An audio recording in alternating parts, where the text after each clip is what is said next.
Hi guys, magandang gabi sa inyong lahat. Magandang umaga, magandang hapon o tanghali. Sa buong mundo, lalong-lalo na sa Pilipinas, kumusta kayo? Ito na naman, Martes ng gabi. May pasok ko ngayon, night shift. So, bless me. Sana okay lang lahat. Ako pala ay nag-work sa nursing home. Dito sa bandang Melbourne, Australia. Okay naman okay naman yung trabaho at masaya ako kasi yung mga nakatrabaho ko sa mga sa gabi, okay naman sila, mababait sila at matulungin. Lalo na pag kasama ko mga Pinoy, sobrang bait nila at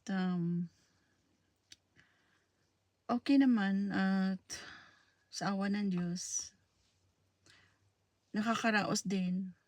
Paminsan-minsan, minsan wala, minsan meron, minsan okay sobra. Pero wala namang problema.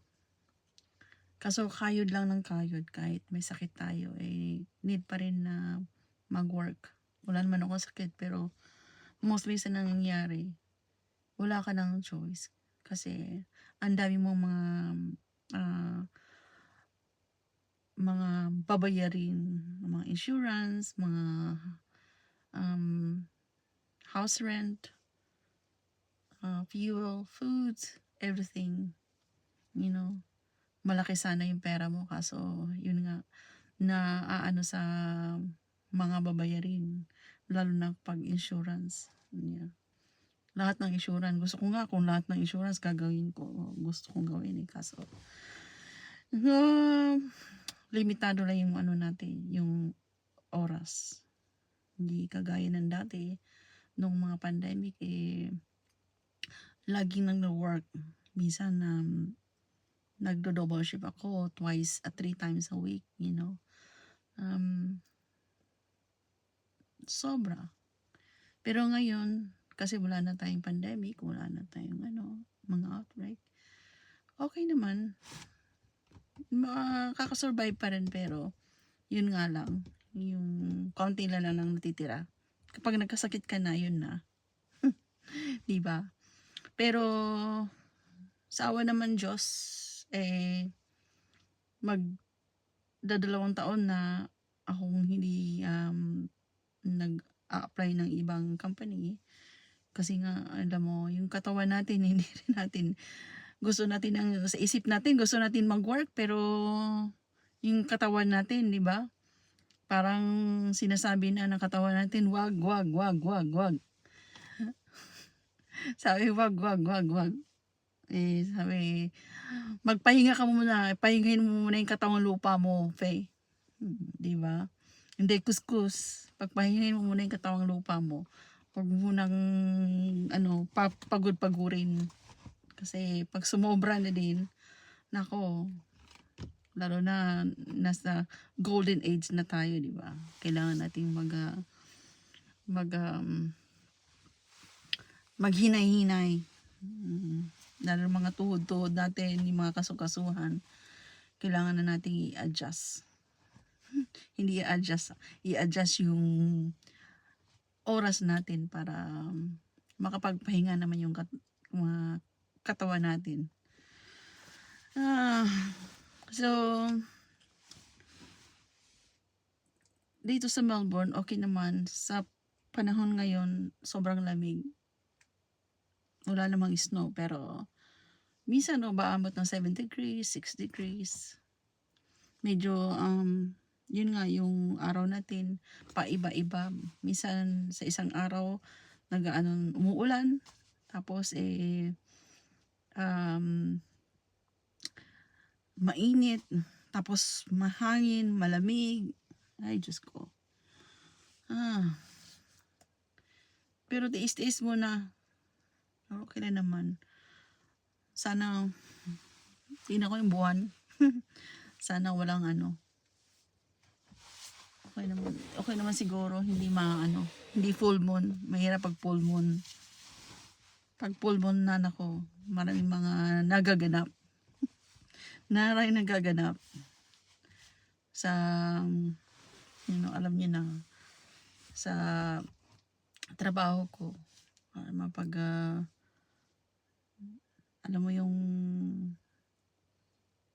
mga matatanda, pag maano na, basta, ano na lang, di ba? Kumbaga, kung pag ang malaki ang buwan, doon ang nagsisiano yung mga hindi mga wakwak, yung mga ugali. Yung mga ugali. Di ba? Hindi ko nasabihin kasi bawal yun. Hindi ko i-mention ng kung anong mga nangyayari sa buhay-buhay, lalo na pag trabaho,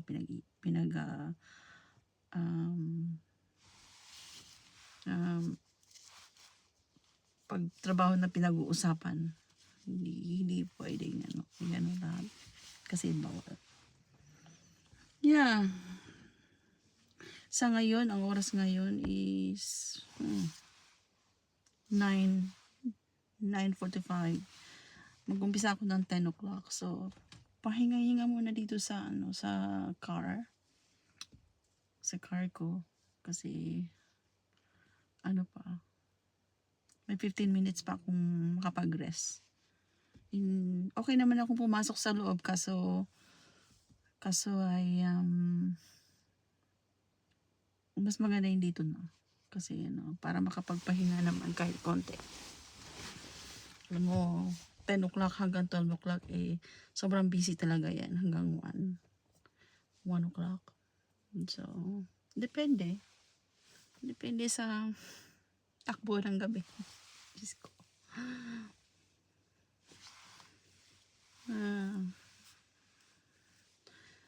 Mahirap nga. Madali naman yung trabaho ko. Kaso, pag may mga insidente, yun nga lang. Ang daming mga gagawin. Diba? Ang daming gagawin. Tsaka, madadelay pa yung mga kailangan pabilisan yung yung kailangan maging alerto sa, lalo na pag nasa trabaho tayo. Diba? Yeah. Sa ngayon medyo hindi medyo malamig talaga sa labas. Lalo't na kanina maulan. Yeah. Mahirap naman kung lalabas ka tapos sobrang lamig. Tingnan mo yung jacket ko, hindi ito ang proper nga talagang pang winter attire. Kahit naka-jacket ako, lalamigin pa rin. Yeah. Ayun, si Nicole, okay naman si Nicole. Yung anak ko, may work siya bukas. Ganun din yung trabaho niya. Pero sa ibang company naman, wala siyang work today. Sunday, Monday, Tuesday, wala siyang work. So, free siya, pero sa mga pag day off niya, yun nga lang, nag-ano siya. Nagko-practice ng driving lessons. Kasi, kailangan na siya talagang mag-drive para maging independent na siya. Mag-drive ng sarili niya. Kagaya ko, iniisip ko nga, dapat dati ko pa, ginawa ko na. Ngayong year lang ako nakapag-drive. Kasi nga dati hindi ka pang practice kasi nga, di ba, tayo, nagka-pandemic. Tapos, pagkatapos ng pandemic, hindi na tayo pwedeng double-double kasi bawal na. So, kukulangin na yung budget. So, yeah, yun nga lang. Sa awa naman Diyos ay ko na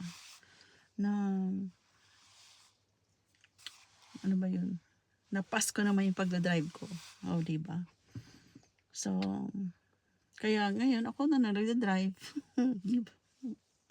Binili ko 'tong car nito noong 2020. Pero hindi ako nag-drive, yung partner ko nagda-drive, naghatid sundo sa akin for 6 years.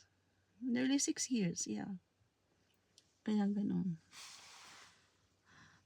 Okay, I have 2 minutes. It's 9:48. So, I'll go inside 10 minutes before 10. So, para makapag-log in ako.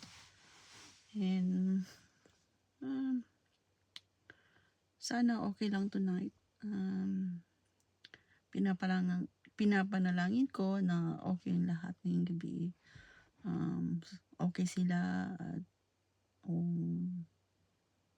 sana hindi nila ako paanuhin, ano?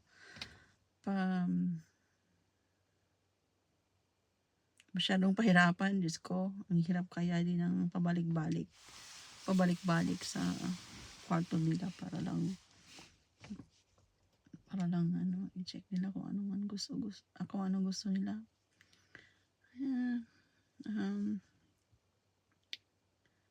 Update sa buhay. Ngayong July nga pala, marami kaming mga pupuntahan. Punta kami sa snow. Birthday ng friend ko. Tapos, gusto kong mag-drive muna kahit mga 1 linggo. 1 linggo or 5 days. Kapag may lisensya na si Nicole. Kasi next month, mag-drive test na siya. Pag pumasa siya sa drive test, yun, makakapag-drive na siya ng sarili niya. So, I'm hoping, cross my fingers, sana okay yung niya. Next week, meron pa siyang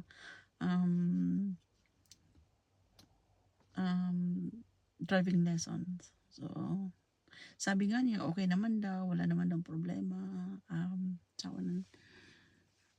Wala na siyang problema. Tinanong ko kung okay na ba o pili niya, confident na siya, sabi niya okay naman daw. So, cross my fingers, sana ma-okay pa. Alright, see you guys. Magandang gabi. I hope you're all okay and have a good night.